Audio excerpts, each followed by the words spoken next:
Kalau kita lihat sejarah El Nino di Indonesia ya, dampak dari El Nino ini berbeda-beda, Mas. Misalnya El Nino tahun 2006 itu kategorinya lemah. Pada saat itu produksi padi kita turun 5,8%. Lalu kemudian kita mengalami El Nino lagi yang kuat hingga sangat kuat itu tahun 2015. Lalu berapa penurunan produksi pada saat itu? Hanya 0,4% penurunan produksinya.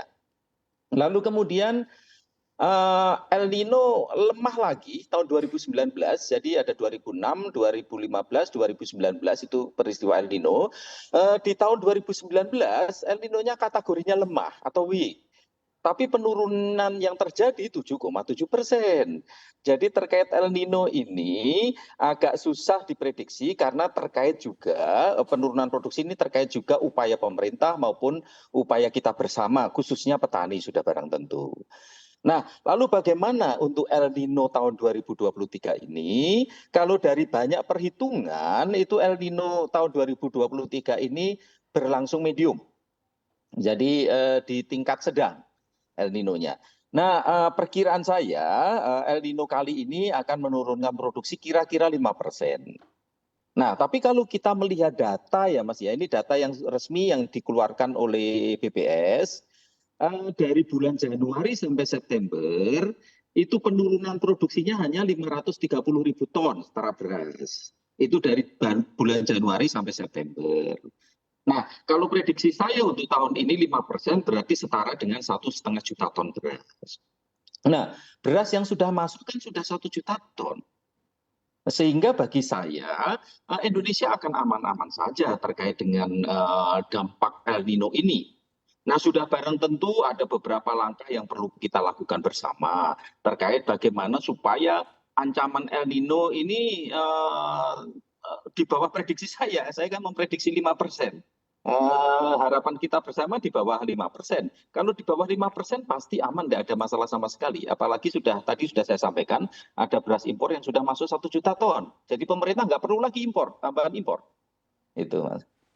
Oke, baik. Atau kami dapat artikan berarti memang apakah mengarah pada memang proyek-proyek saja begitu ya impor ini karena memang Anda katakan tadi hanya 5% bahkan bisa di bawah itu pengaruh dari El Nino ini, Prof. Dwi. Iya, ini saya susah jawabnya ya Mas ya. Dalam arti gini, seharusnya keputusan apakah impor atau tidak impor itu diputuskannya di bulan Agustus ini. Harusnya. Karena di bulan Agustus nanti BPS sudah bisa memperkirakan produksi nasional tahun 2023 ini seberapa banyak. Dan selain produksi nasional tahun ini, BPS juga harus dilengkapi sarana dan prasarana dan dana yang memadai untuk melakukan survei yang sementara ini tidak pernah dilakukan, hanya sporadis saja. Yaitu survei apa? Survei stok beras nasional.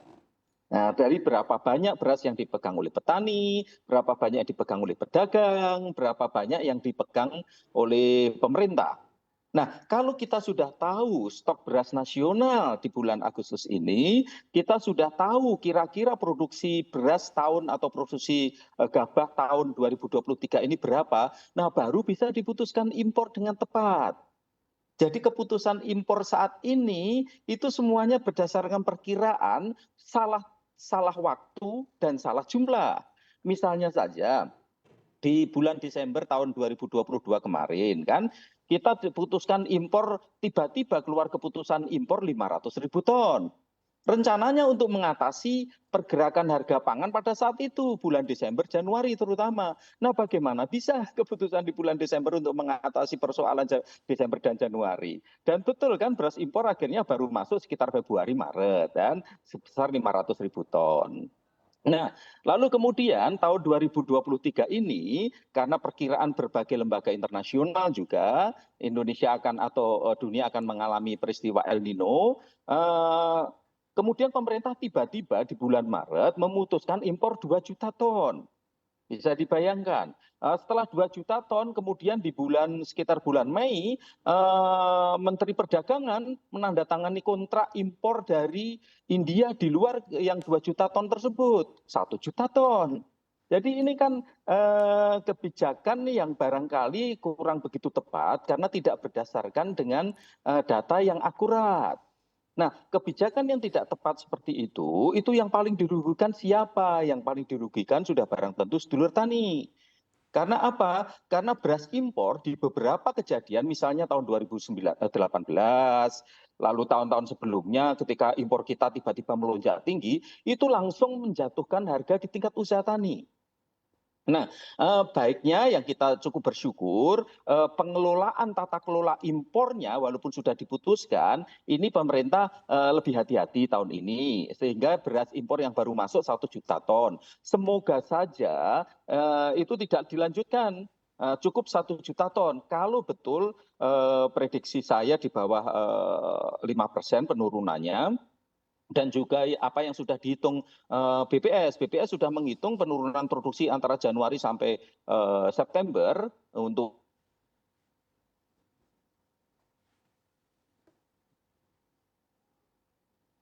Prof. Dwi, audionya hilang, Prof. Dwi.